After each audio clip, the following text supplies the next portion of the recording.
G'day, I'm an Aussie, and this is a message to the enemies of Australia. Today marks the day which is the end of our tolerance for an avowed enemy of this country.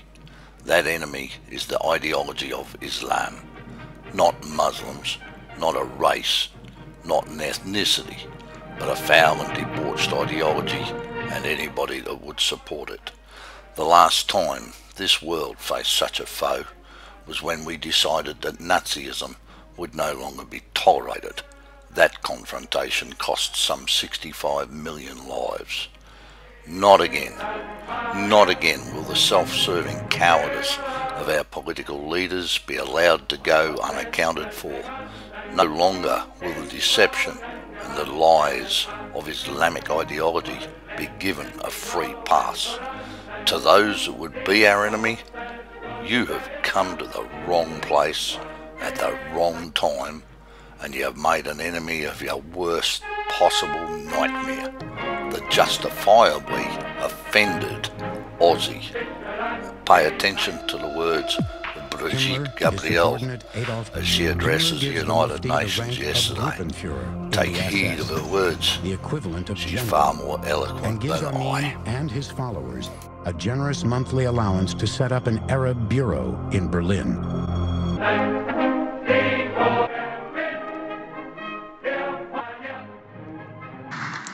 Ladies and gentlemen, distinguished guests, His Excellency Dr. Caleb Otto, Ambassador of Palau to the United Nations. Special thanks for you, for your moral clarity and your courage to stand up and sponsor this event.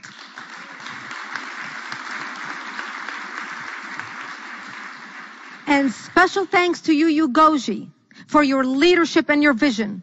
Because without your vision and your work together, this would not have taken place today. Thank you. I come before you here today as a survivor of Islamic terrorism. I was 10 years old when Islamists blew up my home, burying me under the rubble wounded. My only crime was that I was a Christian. At 10 years old, I learned the meaning of the word infidel. I had a crash course in survival, living in a dark, cold bomb shelter, drinking stale water, and having grass and dandelions for food. At the age of 13, I dressed in my burial clothes, waiting to be slaughtered. And by the age of 20, I had buried most of my friends killed by Muslims. When I was growing up, I knew that only 3 kinds of people existed in the world: killers, victims, and bystanders. The lesson I learned gave me a fierce determination to fight evil and become a passionate leader against apathy and indifference. Today, throughout the world, more Christians are persecuted for their religion than any other religious or ethnic group. Approximately 200 million Christians in 60 countries are oppressed, abused, murdered solely because they are Christians. But it is in the Muslim world where the genocide has begun.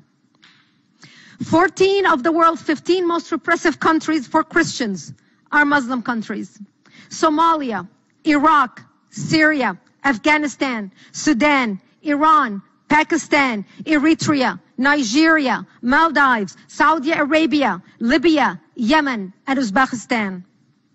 36 of the worst 50 are Muslim countries, including Qatar, Egypt, the Palestinian Authority territories, Jordan, Algeria, Tunisia, Malaysia, Turkey, and Indonesia. In many of these countries, churches are bombed or burned while worshippers are inside. Christians are kidnapped, brutalized, raped, sold into sex slavery, mutilated, shot, beheaded, or burned alive. These are not isolated occurrences. I read a story about a mother searching for her kidnapped son. ISIS fighters gave her some meat to eat and water to drink. When she asked about her son, they answered laughing, "You've just eaten him." I could cite hundreds of examples, each more stomach-churning than the one before. But I'll provide one example, horrific but also inspiring. In Iraq, 4 Christian children, all of them under 15, were abducted by ISIS and given a choice: conversion to Islam or decapitation. The children replied, "No, we love Yeshua," the Arabic name for Jesus. "We have always followed Yeshua." The choice was put to them again, and the children again chose Jesus. All 4 were immediately beheaded. I don't cite this example just for its shock value. I cite it to illustrate a mindset. It is not just a mindset of murder. It is a mindset of extermination, especially in parts of Syria and Iraq. Christian communities that predate the arrival of Islam by centuries are being eradicated. Radical Muslims, whether Sunni or Shiite, are not only killing or driving out Christians, they are systematically erasing every trace of Christian presence. That's genocide. Christians slaughtered by evil feel abandoned by humanity, forsaken by the world's conscience, and rendered dead by the apathy of the United Nations. Almost exactly 100 years ago, on April 24th, 1915, the first genocide of the 20th century began. On that date, the Islamic Turks commenced their campaign of deportation, murder, and starvation against Christian Armenians. Next week, as we observe that solemn anniversary, we should remember the repeated failure of the world community to act against genocide, even in the face of overwhelming evidence, and contemplate what can we do to stop genocide occurring under our watch. The world needs to be awakened to the fact that this is not just a matter of persecution of Christians. It is not an issue of right and left, of conservative or liberal, nor is it an American, French, British, Danish, Canadian, or Australian issue. It is one that encompasses all of us, including moderate Muslims. Radical Islamists seek to subjugate everyone who does not adhere to their version of religion.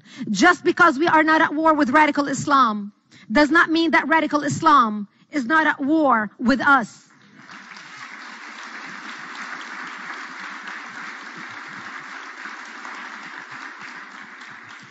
Pretending that war does not exist only ensures our defeat. The consequences of that defeat will be catastrophic for the civilized world. The United Nations Security Council is, as usual, impotent. And while the Human Rights Council ceaselessly foams at the mouth about perceived Israeli violations of Palestinians' rights, it doesn't seem to notice documented massacres of Christians by Muslims all over the world. It's ironic that Israel is the only country in the Middle East that has an increasing Christian population. Since 1948, the Christian population of Israel has increased 400%.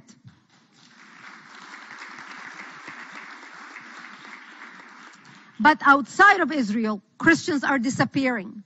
At the beginning of the 20th century, Christians represented 20% of the Middle East population. In 2015, they are only approximately 4%. It is time to call evil by its name. Islamic jihadists killing in the name of their religion. It's time to throw political correctness in the garbage where it belongs.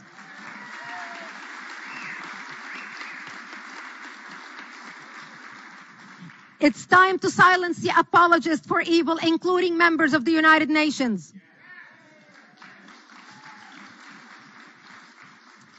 Today, history and faith meet at a single time, in a single place, at the United Nations, to shape a turning point in a world standing on the cliff of the abyss of intolerance, barbarism, and a new age of darkness.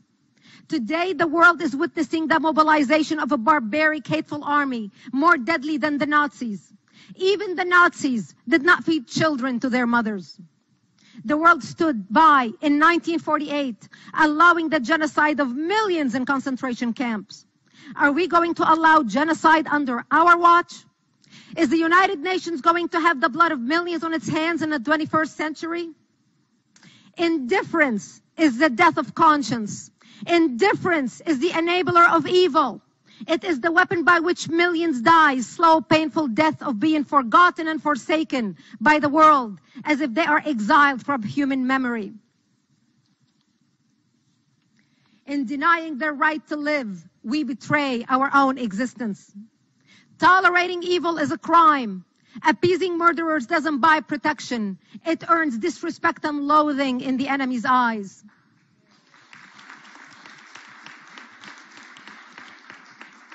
Yet apathy is the weapon with which the West is committing suicide. Political correctness forms the shackles around our ankles with which Islamists are leading us to our demise. I used to lay sleeping as a teenager in the 70s on my bomb shelter floor, praying to survive another day while waiting for the world to act. It never even occurred to me in my fondest dreams that I might have the chance to be standing here at the United Nations in 2015, asking the world today to act against evil.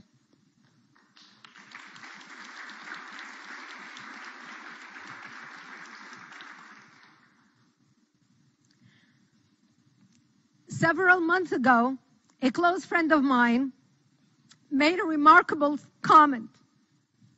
She said, if we choose to look the other way or choose the path of acquiescence, our grandchildren will demand to know why we didn't take action, and they will have every right to.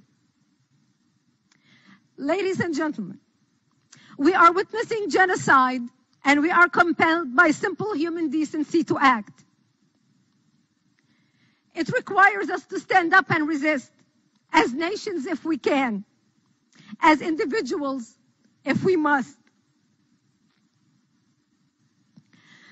I, as the leader of ActForAmerica.org, the largest national security organization in America, with chapters in 11 countries around the world, am committed to whatever possible to stand up against evil. Join us. There must be no delay, no hesitation, and no compromise with our purpose to defeat Islamic radicalism. We cannot, we must not stand on the sidelines allowing genocide in our lifetime.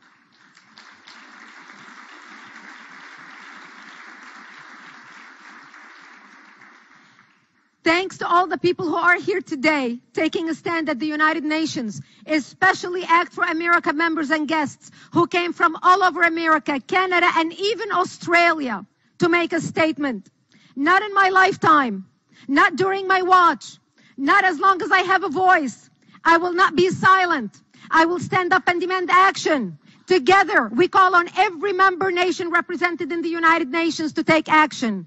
Our enemy understands only strength. I say, let's give it to them. Thank you. May God bless you. May we make a difference in our lifetime. Thank you.